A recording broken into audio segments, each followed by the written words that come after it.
এই ছবিটা ব্রাজিল ফ্যানদের জন্য পরম আরাধ্যের। ইনজুরিতে কোপা আমেরিকায় খেলতে পারছেন না নেইমার জুনিয়র। তাতে কি, নিয়মিত ট্রেনিং সেশনে এসে ভিনিসিয়াস রদ্রিগোদের মাতিয়ে রাখছেন।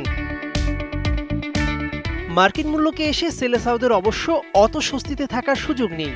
শেষ দুই কোপার ফাইনালে উঠলেও গেলবার হেরে গেছে চিরপ্রতিদ্বন্দ্বী আর্জেন্টিনার কাছে। শুক্রবার আসর শুরু হলেও পঞ্চম দিনে প্রথমবার মাঠে নামছে 9 বারের চ্যাম্পিয়নরা। ওদের প্রতিপক্ষ কোস্টারিকা। তিতে পরবর্তী ব্রাজিলের শাসনভার 62 বছরের কোচ প্রফেসর দোরিভাল জুনিয়রের হাতে। ভেঙে চুরে এই দলটাকে গড়তে কিছুটা সময় তো লাগবেই, তবে দলের কিছু লাইন আপ পারফেক্ট। ব্রাজিলের সম্ভাব্য একাদশে রিয়াল মাদ্রিদ ত্রয়ী, মিলিতাও, ভিনিসিয়াস জুনিয়র ও রদ্রিগোর জায়গা অনেকটা নিশ্চিত। ভিনিসিয়াস হয়েছেন চ্যাম্পিয়ন্স লিগের সেরা ফুটবলার, আর পেলে, রোনালদিনহোর যোগ্য উত্তরসূরি হিসেবে রদ্রিগোর বুকে ওই জগৎ বিখ্যাত ব্রাজিলের 10 নম্বর জার্সিটা। সঙ্গে থাকছেন আপকামিং সুপারস্টার এন্ড্রিক, নেইমার, ক্যাসিমিরোদের অভাবটা ঘোচাতে প্রস্তুত ইয়ং ইউলোজরা।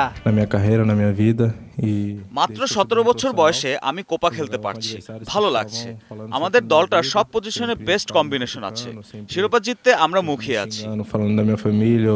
কোপায় সর্বোচ্চ 15 বারের চ্যাম্পিয়ন লিওনেল মেসির আর্জেন্টিনা। 2019 সালে শেষবার কোপার শিরোপা জিতেছিল ব্রাজিল। কোস্টারিকার বিপক্ষে চোট জর্জর দলটাকে আশা দেখাচ্ছে অতীত পরিসংখ্যান। দুই দলের দেখা হওয়া সবশেষ 9 ম্যাচের সবগুলোতে জিতেছে সেলেসাওরা।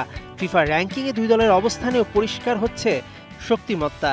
ব্রাজিল আছে 5 নম্বরে, 52 নম্বরে আছে কোস্টারিকা।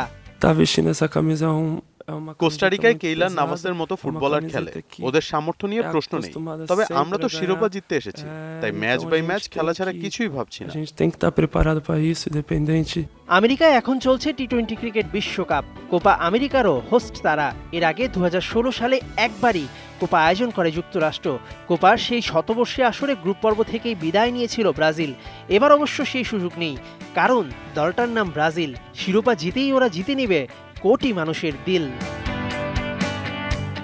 মেহেদী নাইম, 71।